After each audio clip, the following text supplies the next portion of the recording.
দিতে আজও দিন ভর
बात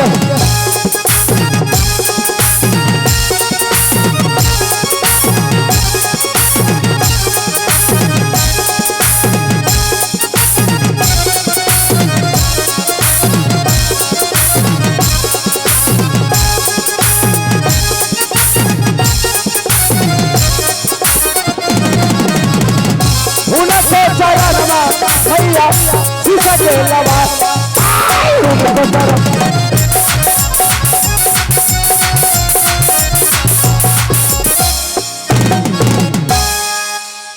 तो दोस्तों ज्यादा टाइम तो है नहीं, इसलिए हम लोग नाच खींच करके जगह पर दे देते हैं। मैं कहाँ का वासी हूँ और क्या नाम है मेरा, मैं कहने के लिए जा रहा हूँ। खुदा सवैया भैया दिया लगी यही हो यही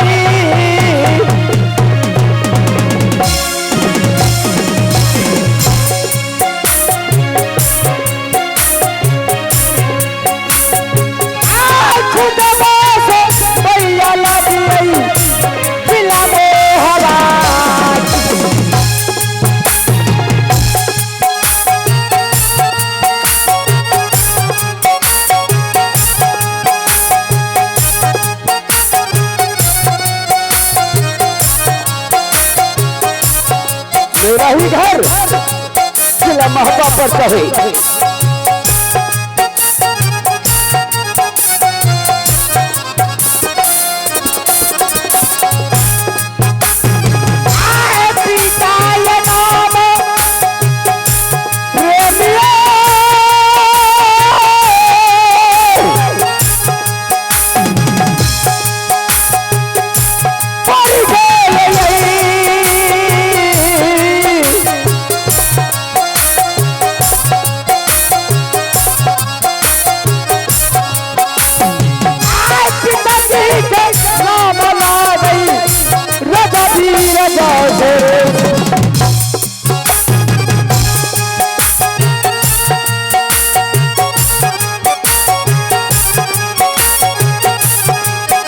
मेरा पिता का नाम राजा वीर जयसर सिंह है।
भाग्य सारदा माता के नाम हो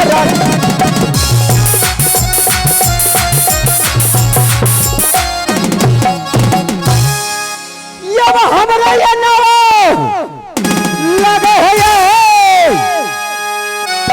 हमारा ये नाम हो हमर पासी अल्लाह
तो दोस्तों मेरा ही घर खिला महब्बा पड़ता है और पिता का नाम राजा वीर जयसर सिंह है और मेरी माँ का नाम रानी देवला पड़ता है और मेरा ही नाम यमरपति अल्लाह है और मुझसे छोटे भाई का नाम जंगीर उदल पड़ता है।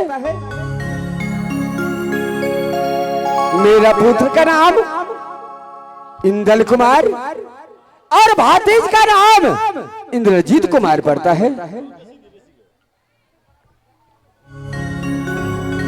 जब मैं दौरे पे आता हूँ तो न जाने मेरा मंत्री न जाने कहां चले जाता है। यवमीरन सुनवा